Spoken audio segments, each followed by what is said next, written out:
For some time it's been a question of when, not if.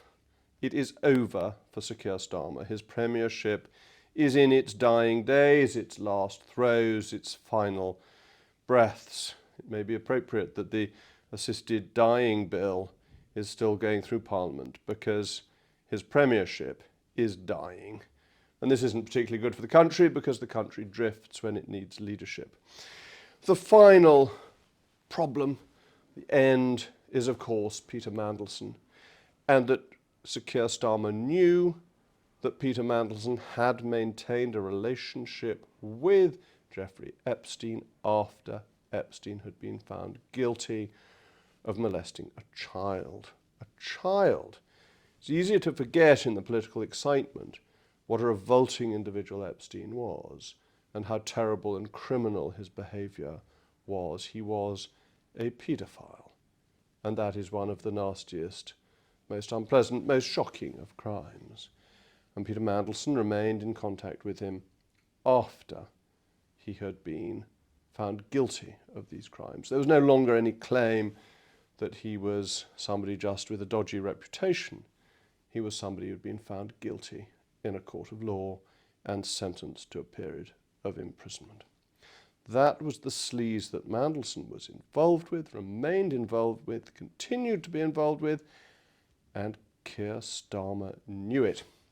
There is something disobliging about the efforts of people to run away from Peter Mandelson who depended upon him beforehand, who were desperate for his patronage, wanted his friendship, enjoyed his company. But now it's as if they never knew him, they never liked him, they never wanted to be in his presence. All these Labour people who were deeply entwined with Peter Mandelson are now pretending that they hardly knew his name. But that is false. It is untrue. It is a further attempt to mislead the public as they run away from one of the worst scandals in modern British political history. What do you think of in comparison? Well, you think of Profumo, and you think of the Marconi scandal, a financial scandal surrounding Lloyd George, which was covered up pretty effectively by a whitewash parliamentary inquiry. So it's a deep scandal, and Starmer knew too much, too early, for it to be possible to exculpate him.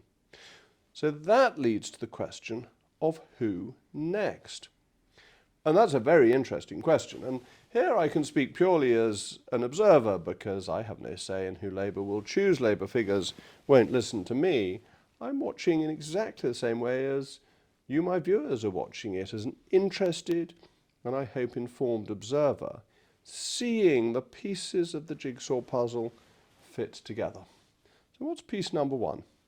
Piece number one is that Andrew Burnham is out. It's too late for him to get selected for the by-election in Manchester, and Labour's going to be hammered in that by-election. I'm not allowed to talk about this on GB News because of crazy regulations and laws surrounding what you can say on public broadcast on by-elections, but I can speak freely on YouTube. Labour will be hammered. It's between the Greens and Reform.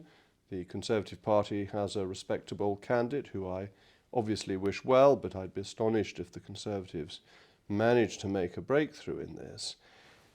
And Labour may get less than 10% of the vote. It may be a real calamity for Labour in a seat that it held with over 50% in 2024 and over 2/3 of the vote on a simulation on those boundaries for 2019. It's a catastrophe for Labour.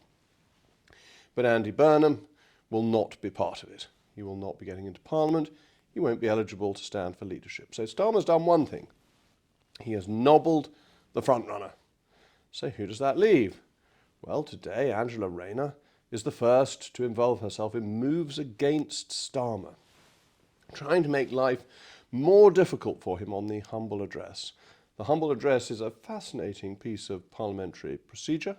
It was popular in the 19th century and then fell out of use. It ceases to be mentioned in Erskine May, I think, beyond the 12th edition. But a humble address requires the government to produce papers. It can only effectively be used when a government is in a minority, has a very slim majority, or, as in this case, a big majority has evaporated. shows the weakness of Labour in Parliament, that they had to give in to a humble address. But Angela Rayner's been stirring things up for Starmer. But surely she can't become leader of the party, because Angela Rayner is mired in her own scandal, which has not gone away. How could Labour, after Peter Mandelson has been shown to have been leaking government secrets from a man who gave him money, a financial scandal of the worst order, then turn as leader to somebody who has, admittedly a lesser but nonetheless a financial scandal of her own? I just don't think voters are going to accept a new Prime Minister who didn't pay her taxes at this point when Labour has been exposed for being a party of financial corruption. What Mandelson's done isn't sleaze, it's corruption, as I discussed with David Starkey in the Starkey and Mogg that will be released today. So I think that rules her out. I think the Labour Party will realise that that is impossible, and I accept that what she did is not criminal. I accept that what she did could have been a mistake, but nonetheless she failed to pay the due tax. And that seems to me to rule her out in current circumstances. It just seems wrong to take somebody with a financial scandal after Mandelson's experience. So who next? Well, Wes Streeting. Wes Streeting's capable man, intelligent individual. Actually, let's say nice things about Angela Rayner too. Charismatic individual, clear views of what she wants to do, a big personality in politics. So I'm not attacking these people as individuals, as people, but simply as whether or not they can be fit for office. And Wes Streeting was a great friend of Peter Mandelson's.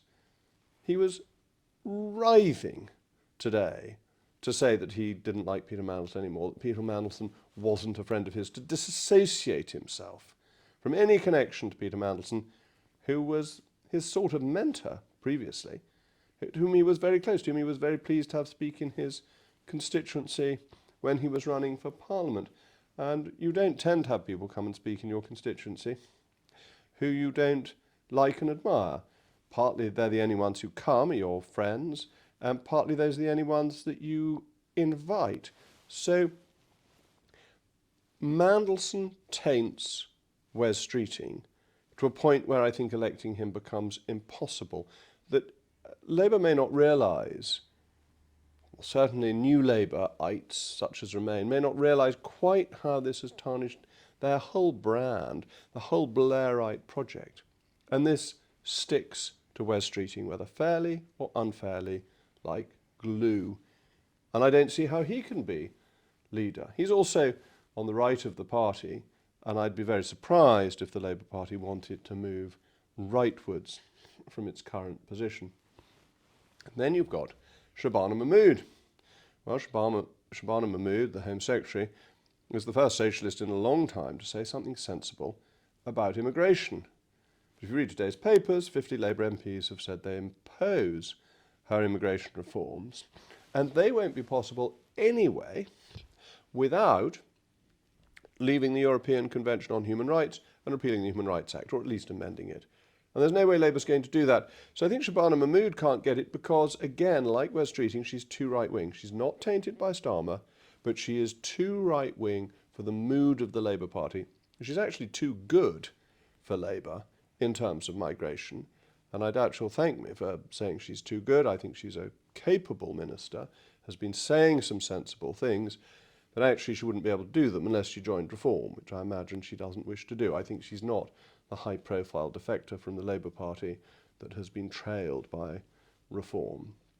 So who does that leave?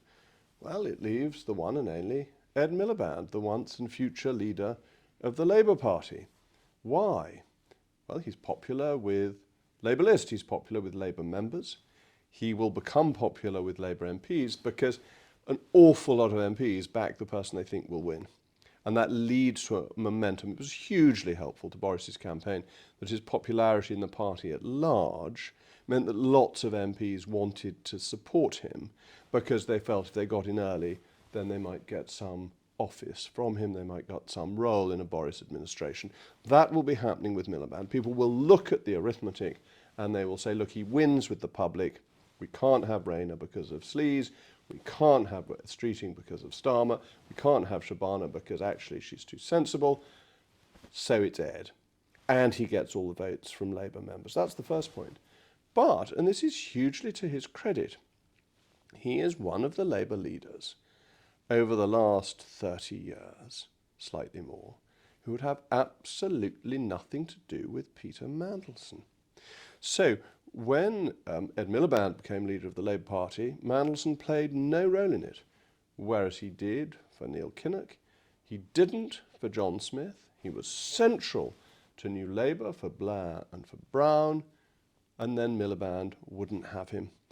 And then it has to be said Jeremy Corbyn wouldn't have him, but he's no longer a member of the Labour Party, and Starmer brought him back in spite of all the scandals. I'm not going to advise you to go down to the bookmakers. Betting on politics went rather wrong when it happened during the general election, so that's not what I'm going to suggest. But I would say, I think Ed Miliband is the most likely next leader of the Labour Party. I think it could happen quite soon. I think his views on green policy are disastrous and would be very bad for the country. But I will say this, and it'll drive you all mad because you don't like me saying nice things about socialists, but at least we'd have an honest man as Prime Minister. He may not be my ideological soulmate. Indeed, he's almost the exact opposite. But I wouldn't doubt his honesty or his integrity. And that might be rather better than the sleaze fest that we've had for the last 18 months. As always, thank you very much for watching.